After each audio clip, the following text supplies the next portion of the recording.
दोस्तों आप सभी को मालूम है वोडाफोन आइडिया अलग अलग कंपनियां हुआ करती थी। वोडाफोन का शायद एक डॉग हुआ करता था और आइडिया का हुआ करता था गेट एन आइडिया सर जी। तो इस तरीके से इनका काम चल रहा था, लेकिन उसके बाद में जियो आई और जियो ने कुछ ऐसा हंगामा कर दिया फ्री का इंटरनेट दे के कि लोगों ने इन कंपनियों को छोड़ दिया, जिसके बाद में इनका तो वहीं से ही डाउनफॉल शुरू हो गया था। लेकिन इसके बाद में गवर्नमेंट ने मांग लिया इनसे AGR, मतलब कि एडजस्टेड ग्रॉस रेवेन्यू, कि भैया कई सालों से नहीं दिया, मतलब ऑलमोस्ट 10 सालों से नहीं दिया था इन कंपनी ने, जिसके बाद में हज़ारों करोड़ रुपए का इनके ऊपर, और वो देने के चक्कर में ये डूबते चले गए, क्योंकि एक तो रिवेन्यू नहीं हो रहा, ऊपर से देना भी है गवर्नमेंट को।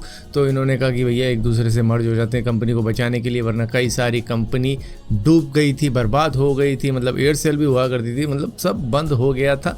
लेकिन इसके बाद में इन्होंने किसी तरीके से गवर्नमेंट को इन्होंने अपनी हिस्सेदारी ही दे दी, करीबन 35%। तो गवर्नमेंट की हिस्सेदारी भी है अब VI के अंदर। लेकिन सुनने में खबर ये आ रही थी कि जो बचा कुचा हिस्सा इनका है ये वो देने जा रहे हैं शायद अमेज़न को, शायद स्टारलिंक को, शायद वेरिजोन को, जो कि US की बहुत बड़ी टेलीकॉम कंपनी है। तो इन सभी का नाम आ रहा था कि VI को अब ये परचेज करने वाले हैं, ये इंडिया के अंदर ऑपरेट किया करेंगे। हालांकि स्टारलिंक तो इंडिया के अंदर वैसे ही आने वाला है इस साल के अंदर ही। तो लोगों को ऐसा लग रहा था कि अच्छा इस तरीके से आएंगे कि ये वोडाफोन को खरीद लेंगे, आइडिया को खरीद लेंगे, जो कि VI नाम से, उसके बाद में इनका चले करेगा इंटरनेट वगैरह इंडिया के अंदर। तो ऐसा कुछ भी नहीं है। वोडाफोन ने और आइडिया ने, मतलब VI ने इस बात को क्लियर कह दिया है कि ये जो स्पेकुलेशन लगाई जा रही है लोगों के मुंह से, उसको मानना बिल्कुल भी सही नहीं है, क्योंकि ये बिल्कुल बेबुनियाद बातें। हम नहीं बिकने वाले हैं किसी को भी, बल्कि इन्होंने 1700 करोड़ रुपए अभी रिसेंटली गवर्नमेंट को दिए। दोस्तों लॉस वेगस के अंदर एक कसिनो ओनर को हैक कर लिया गया है एक रैंसमवेयर ग्रुप द्वारा, जिनका नाम है ब्लैक कैट। लेकिन इनका हैक करने का तरीका बिल्कुल ही निराला था। इन्होंने 10 मिनट की कॉलिंग के ऊपर ही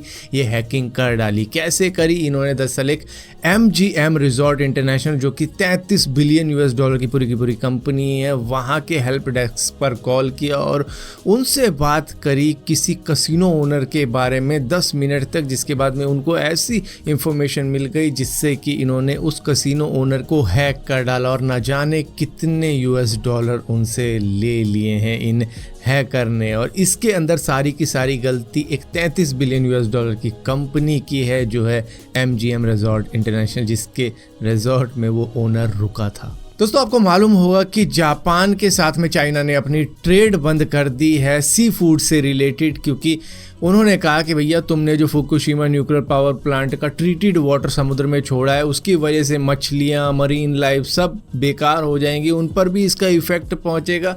जिसके बाद में अगर उन सी फूड को हम आपसे लेकर खाते हैं तो हमें भी तरह तरह की नई बीमारियां लग सकती हैं। तो इस तरीके की बीमारियां हमें नहीं चाहिए, तो हम कहीं और से अपना सी फूड मंगा लेंगे, आपसे नहीं खरीदेंगे, जिसकी वजह से जापान का काफ़ी ज़्यादा नुकसान हो रहा है। तो जापान अब तय कर रहा है कि वो वर्ल्ड ट्रेड ऑर्गेनाइजेशन के पास में जाएगा इस अपील को लेके कि इन्होंने हमसे ट्रेड बंद कर दिया है, जो कि लॉफुल नहीं है, मतलब ऐसा नहीं होना चाहिए था, लेकिन इन्होंने किया। और देखा जाए तो जापान के पास में वैलिड रीज़न है WTO के पास में जाने का, मतलब वर्ल्ड ट्रेड ऑर्गेनाइजेशन के पास में जाने का, कि भैया हमने जो भी चीज़ें करी हैं वो UN से परमिशन लेके करी हैं और उन्होंने अप्रूवल दिया, तभी हमने ये सारा चीज़ें किए हैं। तो उसके बाद में चाइना को क्या चुल हुई कि इन्होंने हमारा सी फूड लेना ही बंद कर दिया है। तो चाइना भी कह सकता है कि भाई हमारे सिटीजन की जान को खतरा हो सकता है, तो हम तो नहीं खिलाने वाले हैं इस तरीके के सी फूड को जिसके अंदर न्यूक्लियर का भी वेस्ट हो सकता है। तो इस वजह से उन्होंने मना कर दिया कि भैया पहले भी कई बीमारियां हम देख चुके हैं, ऊपर से अभी रिसेंटली कोरोना वायरस देखा है,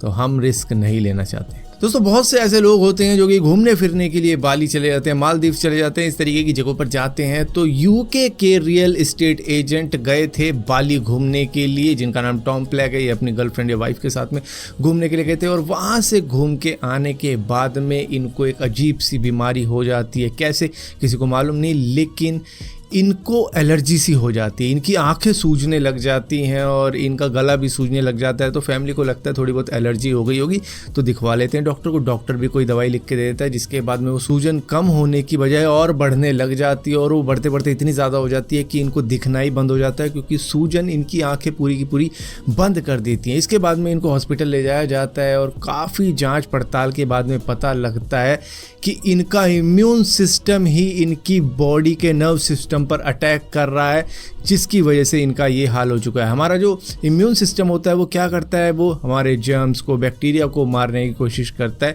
लेकिन इनका इम्यून सिस्टम ही कुछ उल्टा पुल्टा करने जा रहा था। इसको ऑटो इम्यून डिजीज़ कहते हैं। इसमें क्या होता है कि हमारी इम्यूनिटी ही हमारी बॉडी को मारने लग जाती है। तो इनके ब्लड के अंदर जो भी ऐसी एंटीबॉडीज़ बन रही थी उनको किसी ट्रीटमेंट के द्वारा निकाला गया ताकि वो एंटीबॉडी इनके नर्व सिस्टम पर अटैक ना करे। तो कई बार ऐसी एंटीबॉडीज़ भी होती हैं शरीर में जो कि आपकी नर्व सिस्टम पर ही अटैक करने लग जाती है। हालांकि काफ़ी रेयर केस होता है, लेकिन इनके साथ में इंजॉयमेंट करने के बाद जब वापस घर पहुँचे तो ऐसा हुआ।